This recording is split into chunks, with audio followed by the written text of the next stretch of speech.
नमस्कार, news point लेकर हाजिर हूं मैं राजीव। दोस्तों, मोदी के शासन में देश में चौतरफा विकास होने के दावे किए गए थे, लेकिन अभी चारों तरफ नजर दौड़ाएं तो हर बात अटकी और लटकी नजर आएगी। 23 तारीख को महाराष्ट्र चुनाव के नतीजे आ गए हैं। आपको पता होगा 23 नवंबर को महाराष्ट्र चुनाव के नतीजे, महाराष्ट्र विधानसभा चुनाव के नतीजे आ गए और 10 दिन बाद भी, जी हां, आज तारीख है 2 दिसंबर, तो 10 दिन बाद भी सरकार का बनना लटका हुआ है, क्योंकि मुख्यमंत्री के नाम पर मामला अटका हुआ है। 25 तारीख से संसद का शीतकालीन सत्र शुरू हुआ, लेकिन संसद को भी बार बार अटकाने और लटकाने के झटके मिल रहे हैं। बेरोजगारी को दूर करने के लिए आज से जिस इंटर्नशिप स्कीम को मोदी लॉन्च करने वाले थे, वो भी अब लटक गई है। बजट सत्र में इस स्कीम का ऐलान किया गया था और इसके तहत 1.25 लाख भारतीय छात्रों को इंटर्नशिप के मौके दिए जाने की बात मोदी ने कही थी, लेकिन अब इसे अनिश्चितकाल के लिए टाल दिया गया है। उधर जीडीपी ग्रोथ गिरकर 5.4% पर आ गई है। इसकी चिंता निर्मला सीतारमण को होनी चाहिए थी, लेकिन बीजेपी ने उन्हें फिलहाल महाराष्ट्र का ऑब्जर्वर बनाकर देश के विकास के सवाल को होल्ड पर डाल दिया है। बीजेपी की प्राथमिकताएं यानी प्रायोरिटीज साफ हैं। उसे केवल सत्ता में बने रहना है। न किसानों की चिंता है, न युवाओं की चिंता है। किसानों की बात इसलिए कर रहा हूं क्योंकि आज दिल्ली बॉर्डर पर किसान जो हैं वो कूच कर रहे थे। अगर विजुअल्स हो तो जरूर ले आइएगा। दिल्ली बॉर्डर पर किसान कूच कर रहे थे और दूसरी तरफ मोदी सरकार को किसानों की, ये देखिए, ये जो विजुअल्स है आप दीजिए, फुल स्क्रीन ले आइए। दिल्ली का ये एक तरफ चिल्ला बॉर्डर और दूसरा ये जो है ये है गाजीपुर बॉर्डर, और ये हालात देखिए, ये दिल्ली है। दिल्ली में किसानों का कूच और किसानों की चिंता, सत्ता में बने रहने की चिंता करने वाले नरेंद्र मोदी को कितनी है, इसके बारे में आप लोग अच्छी तरह से जान चुके हैं, क्योंकि किसानों के 3 कानून, जिसे काले कानून कहते थे किसान, उसके लिए किसानों को इन्हीं बॉर्डरों पर 13 महीने तक धरना, प्रदर्शन, हड़ताल सब कुछ करना पड़ा था, आपने देखा था। दूसरी तरफ मोदी सरकार को युवाओं की चिंता भी नहीं है, न गिरती हुई अर्थव्यवस्था का फिक्र है, न देश के बिगड़ रहे माहौल जो है उसका कोई मलाल है। इन सब में सबसे बड़ी चीज है कि तीसरी बार सत्ता में आकर नरेंद्र मोदी देश के लिए क्या कर रहे हैं, ये सबके सामने है। लेकिन विपक्ष इस बार मोदी को मनमानी करने के लिए खुला मैदान नहीं दे रहा है, और विपक्ष की ताकत का ही असर है कि अब मोदी ने माना है कि संसद सत्र में आ रहे व्यवधान को दूर किया जाएगा और संसद ठीक से चले, इस पर काम होगा। आने वाली 13 और 14 तारीख को लोकसभा में और 16 और 17 तारीख को राज्यसभा में संविधान पर चर्चा होगी। यह विपक्ष की बड़ी जीत है, क्योंकि कांग्रेस समेत कई दलों ने मांग की थी कि नई पीढ़ी को संविधान के बारे में पता चले, इसीलिए चर्चा होनी चाहिए। तो अब सत्ता पक्ष और विपक्ष दोनों ने संसद चलने और संविधान पर चर्चा के लिए रजामंदी की है। यह राहत की बात है। लेकिन दूसरी तरफ महत्वपूर्ण बात यह है कि नरेंद्र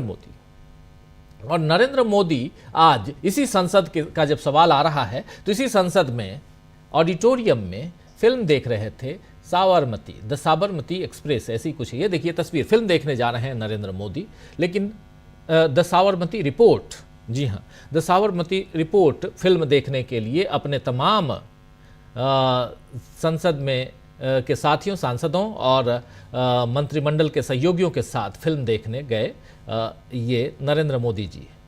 अच्छी बात है, संसद में एक तरफ संसद गोल, नरेंद्र मोदी साबरमती के हॉल में पहुंचे और संसद में ही ये फिल्म देखने गए। इस पर चर्चा करेंगे हम लोग, लेकिन इन तमाम मसलों पर जयराम रमेश ने क्या कुछ कहा है, आइए जरा सुन लेते हैं। जयराम रमेश को ले आइए, जरा क्या कह रहे हैं सुनिए। शीतकालीन सत्र का दूसरा हफ्ता, पहले दिन पूरा एक हफ्ता वॉश आउट। आज भी सदन चंद मिनट कह सकते हैं कि चला, उसके बाद ये वॉश आउट कौन करवा रहा है? सरकार करवा रही है। विपक्ष चाहती है कि मुद्दे पर चर्चा, अडानी मुद्दा है, मणिपुर का मुद्दा है, संभल और अजमेर के मुद्दे हैं, और कई मुद्दे हैं, बेरोजगारी, महंगाई, इन सब पर हमने नोटिस दिए है, पर नोटिस का जिक्र भी नहीं होता।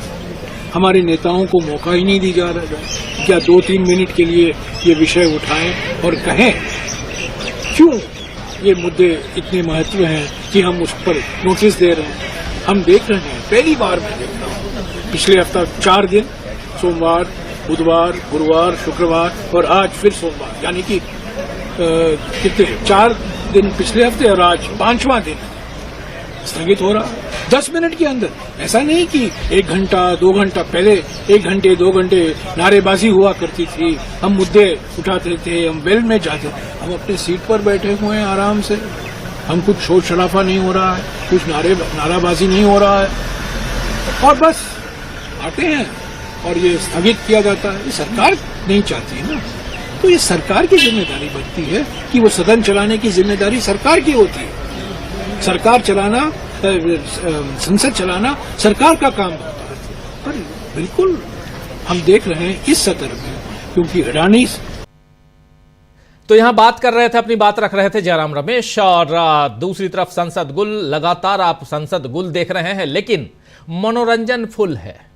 मनोरंजन फुल इसलिए क्योंकि फिल्म देखने जा रहे हैं प्रधानमंत्री नरेंद्र मोदी गोल करके। आप लोगों को याद होगा, क्लासेस बंक करके फिल्में देखने जाते थे कई लोग, हमारे तमाम साथी, आप लोगों में से कईयों ने ऐसा काम किया होगा बचपन में। स्कूल गोल करके फिल्म देखने, आपके मन पसंदीदा कोई फिल्म आई होगी, उस फिल्म को आप देखने गए होंगे, तो ऐसा काम करते रहे हैं। तो ऐसे ही प्रधानमंत्री नरेंद्र मोदी भी अपने साथियों के साथ कर रहे हैं, ये मानकर चलिए। इधर महाराष्ट्र में बीजेपी के लिए राहत और आफत का सवाल शिंदे ने खड़ा कर रखा है। दोस्तों, महाराष्ट्र का अगर जिक्र न करें तो शायद ये ठीक नहीं होगा। तो इधर महाराष्ट्र में बीजेपी के लिए राहत और आफत दोनों का सवाल एकनाथ शिंदे ने खड़ा कर रखा है। कहा जा रहा है कि 4 तारीख यानी परसों महायुति की बैठक होगी और 5 को शपथ ग्रहण हो जाएगा। लेकिन इस सरकार में शिंदे का क्या होगा, शिंदे का काम क्या रहेगा, उनकी क्या भूमिका होगी? क्या उप मुख्यमंत्री बनेंगे वो, या उप मुख्यमंत्री के साथ साथ गृह मंत्री का पद लेकर मानेंगे, या कोई और सौदेबाजी होगी? इन सवालों में महाराष्ट्र का मामला उलझा हुआ है, और यह तब और उलझ जा रहा है जब एकनाथ शिंदे कह रहे हैं कि मैं कॉमन मैन का मुख्यमंत्री रहा हूं पिछले 2.5 साल से। कॉमन मैन, आम आदमी का मुख्यमंत्री रहा हूं, और यही कॉमन मैन कह रहे हैं कि आपको ही मुख्यमंत्री रहना चाहिए।